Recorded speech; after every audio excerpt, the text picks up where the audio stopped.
Welcome back teman-teman to my YouTube channel Tommy Swande. Hari ini saya akan sharing cara menghitung profil resiko kita dengan menggunakan kalkulator profil resiko yang di sini saya ambil dari East Spring Investment.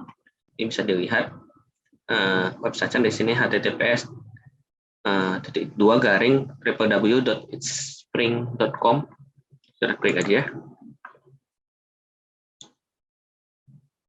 Jadi Spring Investment ini adalah member dari Prudential PLC yang ada di United Kingdom. Sebelum memulai berinvestasi, alangkah baiknya mengetahui tujuan investasi, jangka waktu investasi, dan profil risiko Anda. Merupakan alat bantu bagi Anda untuk mengetahui tingkat toleransi risiko Anda dalam berinvestasi.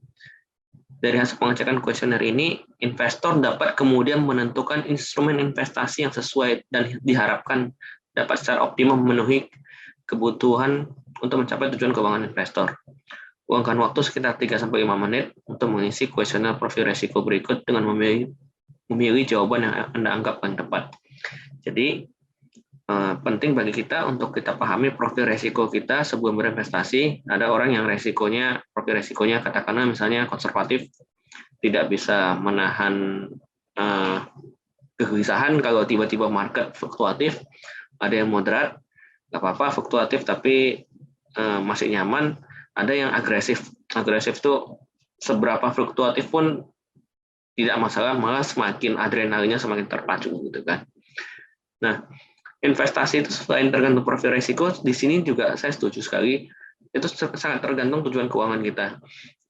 Jadi banyak orang salah kaprah terkait investasi. Investasi itu bukan jalan cepat untuk kita menjadi kaya dalam instan. Kayak kita tiba-tiba invest kripto gitu kan. Kita beli kripto tertentu misalnya Ethereum di harga masih 8 juta sekarang udah 30 jutaan misalnya. Itu bisa saja terjadi, tapi sebenarnya itu agak spekulatif karena kita tidak benar-benar tahu market dan pergerakannya seperti apa. Jadi sebenarnya investasi ini untuk kita membantu mencapai tujuan finansial kita. Misalkan kita punya tujuan dana pensiun kita harapkan tercapai sebelum umur 45 tahun, sehingga di umur 45 tahun kita sudah bisa pensiun dini, kita tidak perlu bekerja lagi. Itu tujuan keuangan. Jadi salah satu instrumennya yang membantu adalah instrumen finansial yang resikonya sesuaikan dengan tujuan keuangan kita, lama kita berinvestasi, dan juga profil resiko kita. Kita coba aja sekarang. Ini kita isi jujur aja ya semua pertanyaannya.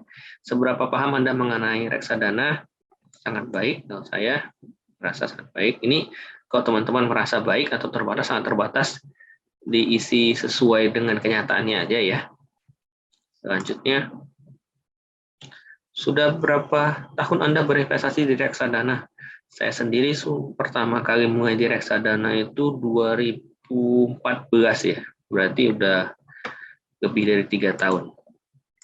Tentang selanjutnya, apa tujuan Anda berinvestasi di reksadana? Pendapatan dan keamanan investasi, pendapatan yang besar investasi, pertumbuhan investasi lebih kecil dari pendapatan, investasi jangka panjang. Sini pendapatan dan keamanan sama dengan investasi. Pendapatan. Kita keep investasi jangka panjang. Tidak memerlukan pendapatan. Enggak.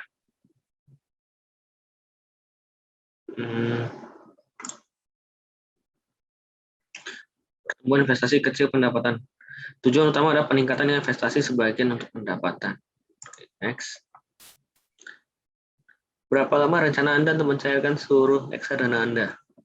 Misalnya kita katakanlah tidak ada kebutuhan mendadak, kita bisa put lebih besar dari 5 tahun, misalnya tergantung kebutuhan ya. Misalnya kita mau menikah, biasanya kita put untuk dana pernikahan, misalnya reksadana pasar uang kecil dari 1 tahun. Misalnya untuk medium itu ada 1-3 tahun kita punya reksadana pendapatan tetap, yang komponen obligasinya itu sekitar 80%, 20% money market. Bisa juga kalau kita rentangnya 3-5 tahun kita punya reksadana campuran, yang 50% ada di equity, 50% ada di fixed income atau obligasi. Kalau lebih besar dari 5 tahun, biasanya ini reksadana saham yang komponennya minimum 80% di equity atau saham, 20% lagi di fixed income. Dan juga komponen lainnya 20% sisanya. Next. Seberapa besar resiko kerugian yang dapat Anda terima dalam kondisi tahun investasi yang tidak menguntungkan? Karena saya tipikalnya agresif, jadi besar 15% tuh masih bisa saya terima dengan risk to reward yang sebanding. Jika saya oke dengan risk sampai 15%, tapi saya juga reward itu lebih besar dari 15%. Jadi risk to reward yang sebanding. Teman-teman yang jawab jujur aja pertanyaan ini, misalnya katakanlah teman-teman, oke, saya tidak tahan resiko sama sekali, bisa put 0%. Ini biasanya nanti instrumennya nanti deposito, reksadana pasar uang, obligasi negara. Ini 0-5%, katakanlah misalnya obligasi korporasi yang ratingnya dari paling tinggi, ratingnya misalnya rating A gitu dari Fitch ataupun dari Pevindo 5-15%. Ini bisa di peer-to-peer lending, karena peer-to-peer lending itu juga beresiko di grade yang C atau yang B gitu kan. Atau di sini ada di peer-to-peer lending yang grade-nya C, D gitu kan, atau di 15%, besar 15% itu bisa juga di equity dan instrumen lainnya lah. Selanjutnya, berapa lama periode yang Anda butuhkan untuk menilai kinerja portfolio investasi Anda?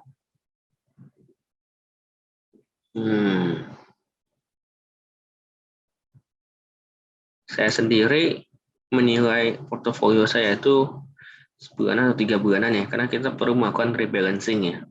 Karena in case market lagi fluktuatif, kita perlu melakukan review atas portofolio kita dan melakukan rebalancing. Ada juga tipikal yang memang betul-betul long time investor yang buy and hold untuk saham-saham defensif, misalnya ICBP, INDF, KLBF dan kawan-kawan. Ini biasanya lebih dari 1 tahun nih. Ini sesuaikan dengan masing-masing saja, jawab sejujur-jujurnya saja. Next. Berapa persen investasi Anda di reksadana dari jumlah aset yang Anda miliki sekarang? Kalau saya pribadi, sekarang portofolio saya di reksadana itu kecil 25%. Sekarang portofolio saya itu yang paling besar itu ada di equity dalam bentuk saham, dan juga saham itu ada yang saham di perusahaan terbuka, ada juga saham yang di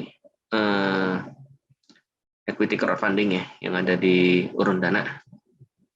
Ada juga setelah itu ada yang di peer-to-peer lending, baru di bawah itu ada reksadana sama gold, emas. Emas itu investasi yang kita perlu miliki sekitar 5-10% untuk lindung nilai ya. Oke, selanjutnya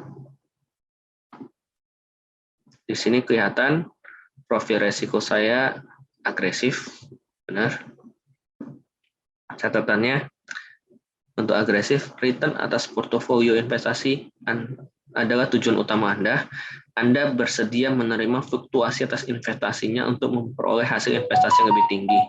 Karakteristiknya didukung oleh periode investasi jangka panjang untuk penilaian kinerja portfolionya.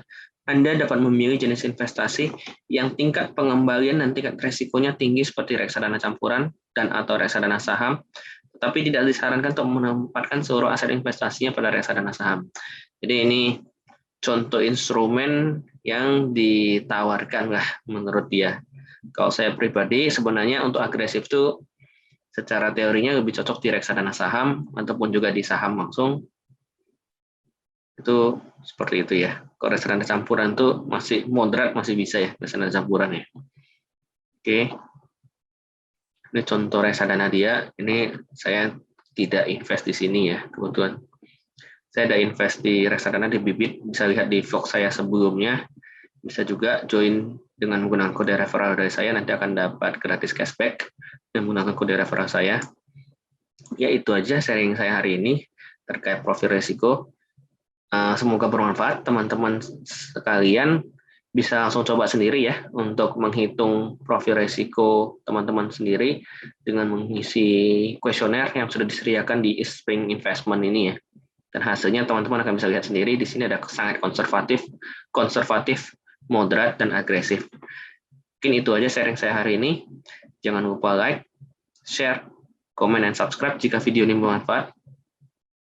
Sampai jumpa lagi di vlog saya berikutnya.